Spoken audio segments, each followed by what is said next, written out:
Assalamualaikum warahmatullahi wabarakatuh. Hai anak-anak, apa kabar semuanya? Semoga kalian selalu sehat dan selalu dalam lindungan Allah Subhanahu wa Ta'ala. Oke, hari ini kita belajar bahasa Indonesia. Kita masuk ke tema 4 ya. Sebelum belajar, marilah kita berdoa dulu. Berdoa dimulai. Bismillahirrahmanirrahim. Rabbi zidni ilma warzuqni fahma. Amin ya robbal alamin. Oke anak-anak, hari ini kita belajar bahasa Indonesia. Materinya tentang membandingkan tokoh-tokoh di dalam sebuah cerita. Nanti Bu Resti akan menjelaskan. Kalian catat apa yang nanti Bu Resti jelaskan di buku tematik ya. Selamat menyimak. Oke anak-anak, sudah siap ya kita belajar bahasa Indonesia. KD-nya 3.5, menguraikan pendapat pribadi tentang isi buku sastra, cerita, dongeng, dan sebagainya. Nah, di sini sebelum ke cerita atau dongeng yang lainnya, Bu Resti akan menjelaskan dulu materinya, yaitu membandingkan sifat-sifat tokoh. Jadi Bu Resti akan menjelaskan di sini tuh karakter atau tokoh apa aja yang ada di dalam cerita ya. Nah, yang pertama pengertian tokoh. Tokoh adalah orang atau individu rekaan yang mempunyai karakter tertentu sebagai pelaku yang mengalami peristiwa tertentu dalam sebuah cerita.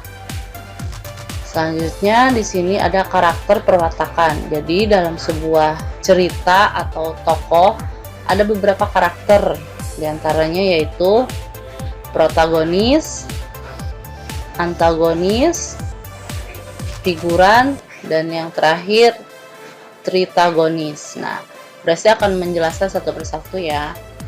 Yang pertama itu protagonis.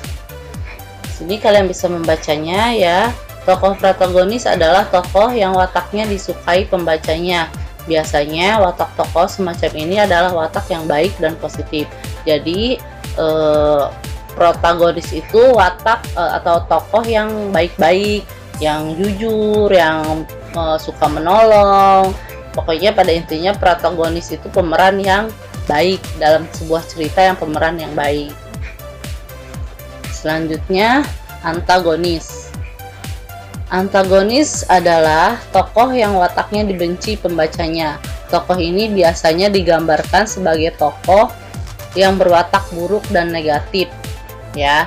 Jadi antagonis ini maksudnya ke tokoh yang jelek lah gitu ya. Maksudnya yang suka bohong atau yang jahat. Nah, itu namanya pemerannya atau wataknya itu antagonis.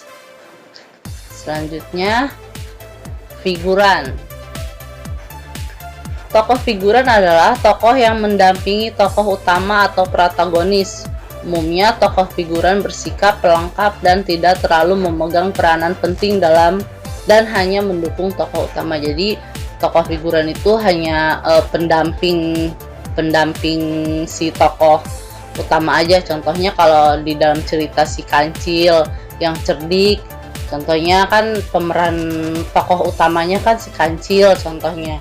Jadi ada si Kerbau, itu namanya si Kerbau dan sebagainya, itu adalah figuran. Jadi temennya atau pendampingnya tokoh utama yang tadi. Dan selanjutnya tritagonis. Tokoh tritagonis adalah pelaku yang membantu dalam suatu cerita, baik tokoh protagonis maupun antagonis ya. Jadi ini peran pembantu aja, membantu pemeran yang tokoh-tokoh yang lainnya. Nah, mungkin itu saja yang Ibu bisa sampaikan. Kurang lebihnya mohon maaf. Terima kasih, semoga bermanfaat. Semoga kalian selalu sehat dan selalu dalam lindungan Allah Subhanahu wa Ta'ala. Amin ya robbal alamin. Cukup sekian dari Bu Resti. Wabillahi taufiq wal hidayah. Wassalamualaikum warahmatullahi wabarakatuh.